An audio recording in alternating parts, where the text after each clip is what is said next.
Soup, there it is. Come on, I'll show you what we're making. So growing up, I never ate a whole lot of soup. If I did, it was because I was homesick from school and I'm watching The Price is Right and I'm eating Campbell's with the sleeve of crackers mashed up in it. But if today's recipe turns out good, I might just start eating it. Taco soup, who would have thought? And the best thing about it is I'm making my grandma's cornbread recipe to go with it. So let's dig in and we'll talk about both of them and fix them up and try them here at the end. Let's talk about these ingredients for the cornbread real quick. We've got 1 1/4 cup of almond flour, 3 eggs, a 1/2 teaspoon of salt. I've got a 1/2 teaspoon of cornbread concentrate. Now if you don't have that, it's okay, but it really adds some good flavor to it. I've got a big tablespoon of mayo here, or about 1/4 cup, depending on how you want to measure it out. I've got a 1/4 cup of heavy whipping cream, 2 tablespoons of melted butter, a teaspoon of apple cider vinegar, and a tablespoon of baking powder. So that's the ingredients, and it's real simple. We're going to just mix all this up in a bowl. But at first I'm going to put all my dry ingredients together and break up any clumps that might be in there, and then we'll add the wet ingredients. So let's do that.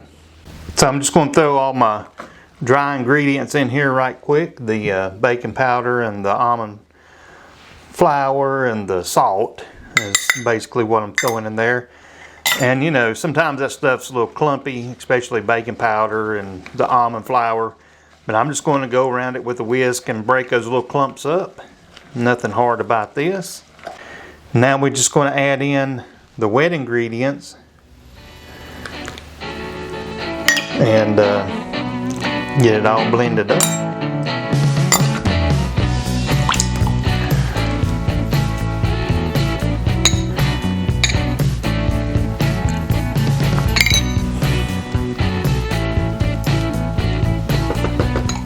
So yeah, we just want to get this well incorporated. Just go around just a few minutes here and do this, and of course you can use a hand mixer or something like that if you want to, but probably not really necessary. And while I'm doing this, I've got the oven preheating to 375, and I have already pre-greased the pan that we're going to pour this into. So let's do that. Here's the pre-greased pan, and this was my grandmother's cornbread pan. It's one of those family heirlooms that I'm going to hold on to, but we'll fill that pan full with this mixture. And hers always was a little bit thinner. You can make it as thick as you want, you know, with whatever size pan you want to use, and double the recipe however you want to do it. But hers was always a little thin. So yeah, this is going to go really well with our taco soup. But I'm going to put it in the oven at 375 for 20 minutes. And we'll get started on our soup. Let's talk about our soup real quick. Basic, simple ingredients I have here. I've got 1.5 pounds of meat. You can, this is very customizable now. You can add more meat if you want, or less. You can make it soupy, you can make it thick. I like mine on the thick side. But I've been going with 1.5 pounds, and I'm also using like sausage and real lean hamburger meat. But you can use regular hamburger meat or all sausage or turkey meat or whatever you want. The other ingredients are 2 cups of broth. I'm using 12 ounces of cream cheese. That's 1.5 packs. I've got some diced tomatoes. I'm using 1/2 cup of that. And I'm also using 1/2 cup of hot lumbre hatch chilies. Now, I like these hatch chilies, and I've been using them in all kinds of stuff, so I love these. So they're definitely going in my taco soup. But of course you can use a can of Rotel to take the place of both of those. And I'm using 4 teaspoons of taco seasoning. Okay, so I'm going to go ahead and go fry this up, and then what I'll do is get everything together and meet you back here in a minute. All right, I've got this browned up fairly nice, and we're ready to add a couple ingredients here. I'm going to add my taco seasoning to it. And if you're using real fatty meat, you might want to drain off the excess grease. This is all pretty lean, so. And then we're going to add our cream cheese in there and just kind of meld all that together, and then we'll get it incorporated in the pot. So there it is in the pan, all gooey and ooey and all that stuff. So we're going to get it in the pot with the rest of the ingredients and let it cook. Okay, it's all real simple from here. All we're going to do is add our meat and cheese into the big old soup pot there.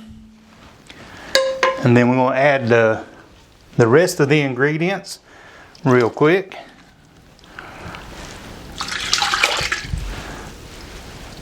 And that's it. We're going to put it on the stove and let it simmer for about 30 minutes and get to the thickness I like and get all these flavors incorporated.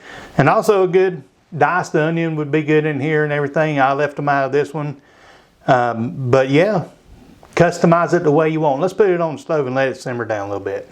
Oh yes, here it is. It's all done, through simmering. I got it thick like I like it.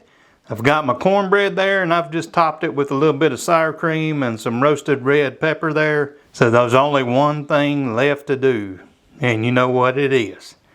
Taste test time. Well, now that the whole house smells like tacos, taco air freshener, I guess you'd say, let's dig in and try this out.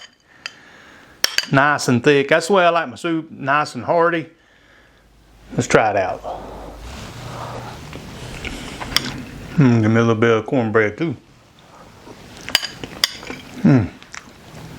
The magic ingredient in this is awesome by the way, but the magic ingredient is the lumbre hatch chilies. You can get your hands on them, they're spicy now. Regular hatch chilies work too, or any kind of chili, jalapenos, whatever, you can dress it up like you like it, but this is going in my rotation during the cold months. Right there with homemade chili, which you can see in the description that I made. It's definitely a thumbs up and a nod to my grandma with the good old cornbread. So yeah, give it a try. See what you think. Man, I was super impressed with that soup. It was so good. I'm definitely putting it in the rotation. And that cornbread just really set it off, man. I tell you, good old memories of grandma. But hey, if you're interested in keto, low carb lifestyle, and you want to see more recipes like this, be sure to subscribe and hit the notification and all that stuff. And I'm always doing something that's quick, simple, easy, and hopefully delicious. I don't try them until I try them, right? But I'm happy with this one. And until next time, have a great day, and may the Lord bless you.